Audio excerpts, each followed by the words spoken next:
Sekarang kita menjalani yang dinamakan PSBB. Jadi semua orang itu di rumah. Kita udah beberapa bulan di rumah aja. Kayak keluar harus pakai masker, bersihin tangan, cuci tangan. Kita mesti hati-hati kalau habis dari mana-mana, takut terkena virus. Dan udah ada beberapa orang yang meninggal gara-gara ini. Mungkin dari lu semua lagi di rumah, lagi tidur aja, atau lagi nonton, atau habis bekerja di rumah. Emang kadang kita nggak ada bedanya gitu, kerja di rumah sama kerja di kantor. Emang agak susah ngebedainya kapan harus berhenti kerja karena suasananya nggak berubah. Kalau dulu kan, kalau yang sebelumnya kan kita kalau di kantor jelas kita pergi kantor untuk bekerja, pulang ke rumah ya itu udah urusan pribadi, udah ngurusin masalah kehidupan pribadi. Nah mungkin bagi yang masih sekolah atau kuliah sekarang udah jarang ke kampus, udah jarang ke sekolah. Kalau gue pribadi, gue ngerasain perbedaan itu. Dari sana ada beberapa pelajaran yang yang kita dapat kali ya dari PSBB ini. Tetap di rumah, stay di rumah udah beberapa bulan, dari bulan Maret ya, dari bulan Maret sampai sekarang. Gue di sini kayak cerita aja, kayak hikmah yang gue dapat dari karantina ini atau berdiam diri di rumah ini. Pelajaran yang pertama mungkin gue nganggapnya kebersihan itu penting. Ya, kebersihan itu penting. Kenapa? Ya karena dari segala macam ini. Mungkin kita sebelum-sebelumnya nganggap bahwa dari luar kita jarangin cuci tangan, jadi sekarang sering cuci tangan. Kita nganggap dari luar terus ke rumah nggak mandi. Sekarang gue dari luar terus ke dalam mandi, misalnya beraktivitas di luar. Terus kita lebih kayak dulu tuh ngemencet tombol lift atau pegangan tangga itu nggak apa-apa ya. Sekarang udah kayak lebih berhati-hati, kayak megang ini aja gue udah mikir panjang kayak megang, karena kita udah pakai alat. Misalnya gue lapisin pakai apa, atau kunci, nekan tombol lift gue tekan pakai kunci atau pakai benda lain terus gue bersihin. Pelajarannya mungkin kita lebih lebih bersih aja kali. Mungkin ada beberapa orang yang sadar dan ada beberapa orang juga yang enggak tentang pentingnya kebersihan. Kayak pentingnya kebersihan tuh bukan mungkin dalam arti kata ngebersihin kamar atau ngebersihin itu terlalu besar. Ini sekarang dikerucutin lagi, kayak menurut gue tuh kayak lebih kecil gitu loh. Segala hal yang kita pegang, dari salaman aja. Dulu kan kita kan sebelumnya salaman aja itu nggak masalah. Sekarang tuh udah yang kayak salaman aja mikir gitu. Dulu kita bersentuhan dengan orang dikit aja itu ya nggak masalah, bersentuhan dikit nggak sengaja gitu. Sekarang tuh udah kayak mikir lagi, lebih mikir, ini jangan-jangan orang ini, ya kayak lebih khawatir gitu aja sih kalau gue anggapnya.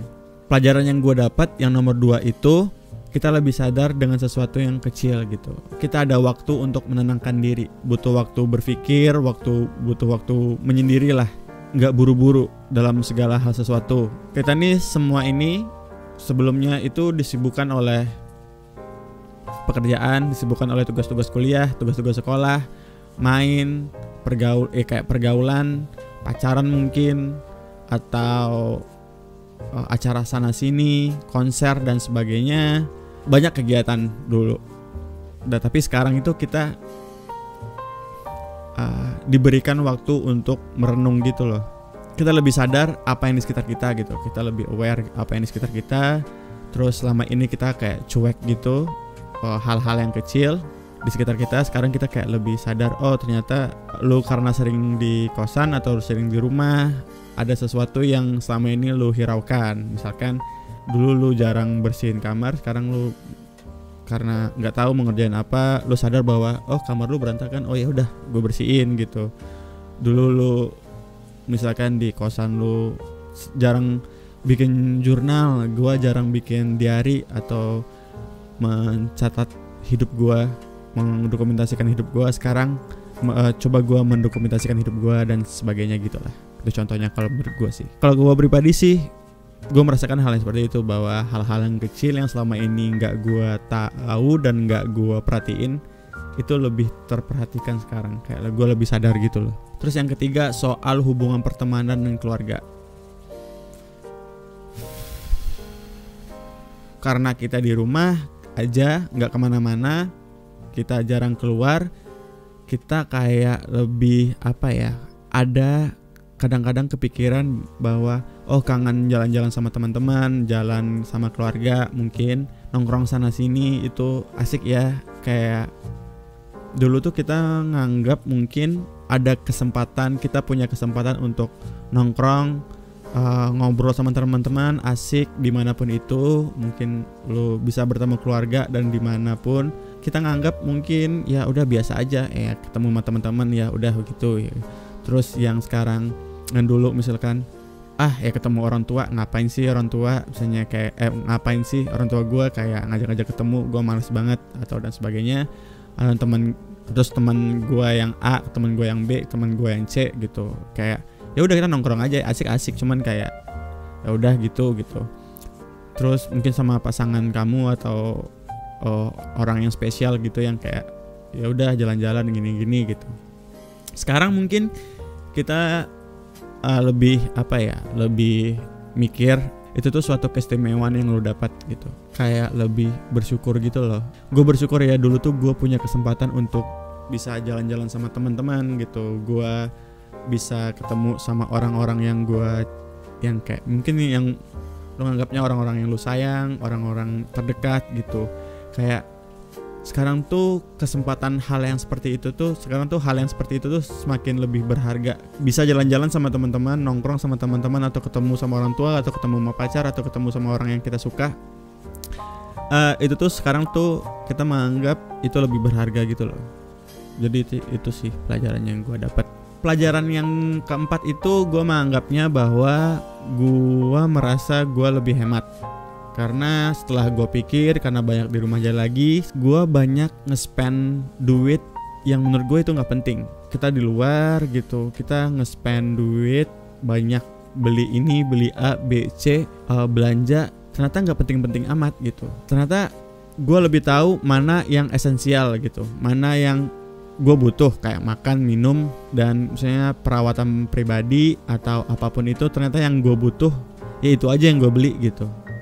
Dan dulu tuh yang gak penting cuman pengen aja kita beli gitu kan, mumpung punya duit gitu. Elektronik yang baru-baru atau apapun, kalau misalnya gak penting-penting amat dan gak berpengaruh besar dalam hidup lu, buat apa kita spend duit ke sana gitu.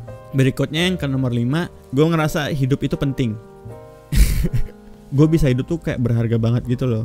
Bayangkan lo udah ada berita gitu, di mana-mana ada orang kena, terus ada yang bisa survive, terus ada yang maaf kata nggak bisa selamat gitu. Kayak suatu kemewahan misalkan, atau hal-hal pelengkap dalam hidup lu, kayak bahkan pekerjaan gitu. Tapi ini rada bingung juga sih, kayak mungkin pekerjaan lu nggak sepenting itu dibandingkan kehidupan lu gitu. Lo yang menganggap selama ini mungkin pekerjaan lo itu penting, gimana lo bisa bekerja kalau misalkan lo gak hidup gitu. Jadi sama ya kan, kayak kesehatan lo penting, gimana lo bisa kerja kalau lo gak sehat. Berarti kita lebih tahu mana yang lebih penting gitu. Mungkin bagi beberapa orang ada yang menganggap ya pekerjaan itu nomor 1 atau gimana gitu. Tapi ironinya, kalau yang bagi kita yang kelas menengah gini, atau yang nggak kaya amat gitu, tapi kalau nggak kerja gitu ya kita nggak dapat duit, terus kita nggak bisa hidup ya. Ironinya begitu sih. Yang nomor 6 itu kesehatan mental. Kalau gua nganggapnya itu kesehatan mental itu kita lebih sadar sih bahwa kesehatan mental juga penting. Beberapa orang kan ada yang kayak diam di rumah aja, itu juga kadang-kadang jadi jadi depresi, kebanyakan mikir juga. gue selama ini hidup ngapain aja ya, memang hidup gue nggak berguna ya ternyata ya, atau gimana gitu. Kita butuh orang lain untuk cerita dan sebagainya ya, kita lebih aware lah. Kalau gue sih saya cerita sama teman-teman, misalkan lu mungkin caranya mungkin cerita terus kita ketemu mungkin lewat video call atau gimana, lebih produktif mengerjakan mengerjakan ini itu di dalam rumah ya, itu bisa menjaga ini kita kali ya, bisa menjaga kesehatan mental kita kali ya, daripada bengong aja lo di rumah, lo nggak ngapa-ngapain terus mikir, lo depresi, gelap dan sebagainya. Dan terakhir nomor 7 menurut gua, ternyata kita ini semuanya sama gitu. Lo mau kaya, mau miskin, atau lo mau menengah, atau lo menteri, atau lo pejabat tinggi, atau lo apa gitu. Oh ternyata kita semua sama aja, kalau kena kena aja lo gitu. Lo mau apapun ya sama, lo mau dari kalangan manapun ya ternyata kita semua sama aja ya gitu. Agak lebih takut sih, cuman ya itulah pelajaran yang kita dapat mungkin ya, yang gue dapat juga. Itulah pelajaran yang gue dapat sih ya selama pandemi ini. Di sana mungkin buat kamu yang nonton ada pelajaran-pelajaran lain yang menurut lu dapat selama pandemi ini, bisa komen di bawah, silahkan. Mudah-mudahan ini semua cepat selesai ya, dan kita bisa jalan-jalan lagi. Yang hobinya traveling gitu, kita bisa traveling lagi gitu. Ternyata traveling tuh juga ini gue ngerasanya kayak kemewahan yang lu bisa lu nikmati gitu, yang lu dapat gitu. Lu bisa traveling dulu, sekarang juga susah gitu. Misalnya pulang kampungnya susah sekarang kan. Ya gitu deh. Mudah-mudahan semua cepat berlalu. Sampai di sini dulu. Bye.